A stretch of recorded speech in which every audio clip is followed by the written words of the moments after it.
నాన్నగారు, అమ్మగారు, మీ పిల్లలకి మీరేం ఇవ్వకపోయినా యేసయ్యనివ్వండి. వాళ్ళు ఎక్కడ చదువుకుంటారో తెలియదు, యేసయ్య భయం వాళ్ళకుంటుంది. యెహోవా యందు భయభక్తులు కలిగి ఉండుట జ్ఞానమునకు మూలం. సమస్యల్లో ఎలా బయటపడాలో వాళ్ళకి అర్థమైతే.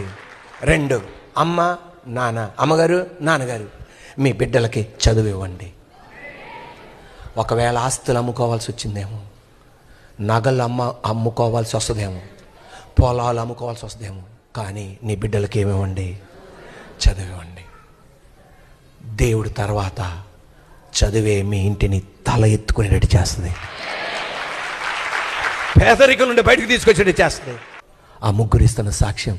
అందరూ జీతం సరిపోవట్లేదు, అద్దెలు సరిపోవట్లేదని వారి పిల్లల్ని బైండింగ్ షాపులకి పంపిస్తుండగా మా అమ్మ మమ్మల్ని చదువుకు పంపించింది. మా అమ్మ కష్టం చూసాం. ఒరే, మేము చదువుకోపోతే మా దగ్గరికి వచ్చేది, మీరు కూడా నాలాగా చీపిరి కట్ట తీసుకుని ఊడాల్సి వస్తుందిరా. వద్దురా, మీరు అలా ఉండకూడదురా, మీరు నాకన్నా గొప్పోళ్ళు అవ్వాలరా. ఈ రోజున చదువుకోండి, వృధా చేయకండి. అమ్మ నాన్న మిమ్మల్ని ఎంత చదివిస్తారో వాళ్ళని పిండేసి చదివేసేయండి. కానీ నువ్వు ఎండిన సమయంలో నీకు నీళ్ళు పోసిన అమ్మని నాన్నని ఎన్నడూ మర్చిపోకండి.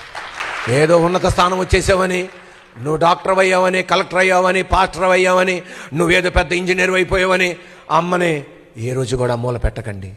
ఒకవేళ ఇక్కడికి వాక్యం వింటున్న వాళ్ళు ఎవరైనా సరే, అన్నయ్య నా బిడ్డల్ని చదివించుకోలేకపోయాను, నేను తప్పు చేశాను, ఇప్పుడు ఏడవడం వల్ల ఏ ప్రయోజనం లేదు, ఒక్కసారి దేవుని దగ్గర వైపు చూసి నా బిడ్డల్ని హెచ్చించు నాయనా, నేను చేసింది పొరపాటే తండ్రి, తెలవక చేశాను, తెలిసి చేశాను, నాకు తెలవదు, నా ఆర్థిక పరిస్థితి అలాంటిది, అందుకే నా బిడ్డల్ని పనికి పంపించానయ్యా, కానీ ఈరోజు ఒక మార్గం రావట్లేదయ్యా.